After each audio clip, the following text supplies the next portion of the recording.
నల్గొండ జిల్లా దామరచర్ల మండల కేంద్రంలో గత నెల 24న రేషన్ బియ్యం కేసులో ఇద్దరు నిందితులు అరెస్ట్ చేశారు. వారి వద్ద నుండి 2 సెల్ ఫోన్లు స్వాధీనం చేసుకున్నారు. ఇటీవల అరెస్ట్ అయిన నరసింహారావు, లింగయ్యలపై రౌడీ షీట్ నమోదు చేశారు పోలీసులు. రేషన్ బియ్యం అక్రమ రవాణాకు పాల్పడితే పీడీ యాక్ట్ నమోదు చేస్తామని హెచ్చరించారు. సబ్ డివిజన్ పోలీస్ కార్యాలయంలో వివరాలను వెల్లడించారు డీఎస్పీ రాజశేఖరరాజు.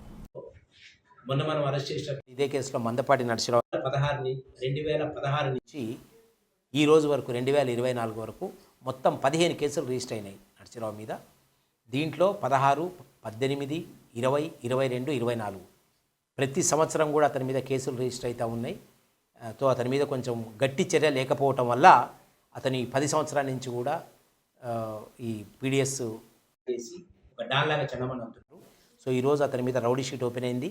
అతని మీద ఉన్న 15 కేసులను బట్టి పీడీ యాక్ట్ గురించి కూడా ఉన్నతాధికారుల ఆదేశాల మేరకు ఖచ్చితంగా ప్రపోజల్ చేస్తాం. అదేవిధంగా అతని అనుచరుడు లింగయ్య మీద కూడా 2016 నుంచి కేసులు ఉన్నాయి. మొత్తం 11 కేసులు లింగయ్య మీద రిజిస్టర్ అయి ఉన్నాయి. ఈ విషయం వల్ల వాళ్ళిద్దరి మీద కూడా రౌడీ షీట్స్ ఓపెన్ చేయడం జరిగింది.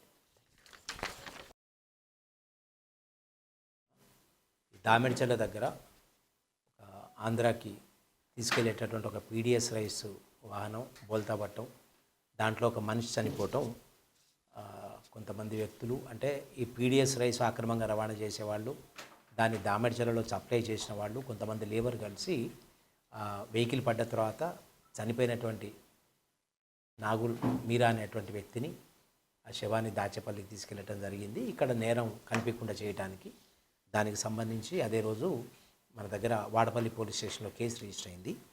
దానికి సంబంధించి మీ అందరికీ తెలుసు, గత 2 రోజుల క్రితం దాంట్లో ముఖ్యమైనటువంటి నేరస్తులు ఎవరైతే రేషన్ మాఫియా డాన్గా పిలువబడతారో మందపాటి నరసింహారావు, అతని ముఖ్య అనుచరుడు లింగయ్య, వీళ్ళిద్దరిని గత 2 రోజుల క్రితం అరెస్ట్ చేసి పంపడం జరిగింది.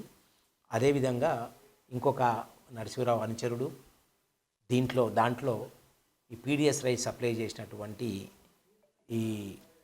ఈరోజు సర్దార్ దామెడ్చర్ల ఏరియాకి సంబంధించినటువంటి సర్దార్ని, అదేవిధంగా మొన్నటి రోజున ఒక పీడిఎస్ వాహనాన్ని ఇక్కడి నుంచి పీడిఎస్ రైస్ వాహనాన్ని తీసుకుంటూ వెళ్ళేటటువంటి దాచేపల్లికి చెందినటువంటి కామేశ్వరరావు అనే అతన్ని కూడా అరెస్ట్ చేయడం జరిగింది. ఈ సర్దార్ మీద గతంలో 4 కేసులు, ఈ కామేశ్వరరావు మీద గతంలో 3 కేసులు, దీంట్లో దొంగతనం కేసులు కూడా ఉన్నాయి. స్క్రాప్ దొంగతనం చేసేవారు. వీరందరూ కూడా రిపీటెడ్గా ఈ ఏరియా నుంచి పీడిఎస్ రైస్ తీసుకెళ్లటం, ఎవరైతే దాచేపల్లి పిడుగురాళ్ళ ఏరియాలో అవి కొంటున్నారో వాళ్ళకి సప్లై చేయడం జరుగుతూ ఉన్నది. ముఖ్యంగా గత 2 రోజుల క్రితం అరెస్ట్ అయినటువంటి మందపాటి నరసింహారావు మరియు అతని అనుచరుడు లింగయ్య మీద జిల్లా ఎస్పీ గారి ఆదేశాల మేరకు వాళ్ళిద్దరి మీద రౌడీ షీట్స్ ఓపెన్ చేయడం జరిగింది. ఇక నుంచి ఎవరైనా పీడిఎస్ రైసు సప్లై చేయటంలో, ఇల్లీగల్గా ట్రాన్స్పోర్ట్ చేయటంలో ఎవరు అరెస్ట్ అయినా కూడా జిల్లా ఎస్పీ గారి ఆదేశాల మేరకు వారి మీద రౌడీ షీట్ ఓపెన్ చేయిస్తాం ఫస్ట్. ఆ తర్వాత వాళ్ళ గ్రావిటీని బట్టి, ఇంటెన్సిటీని బట్టి పీడీ యాక్ట్ కూడా ఇంటెన్సిఫై చేయడం జరుగుతూ ఉంటుంది. ఎవరిని కూడా ఏ స్థాయి వాళ్ళను కూడా దీంట్లో స్పీడ్ చేసేది లేదు.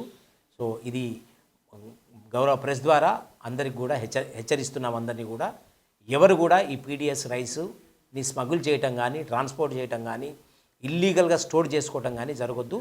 లేని ఎడల తీవ్రమైనటువంటి చర్యలు ఉంటాయి.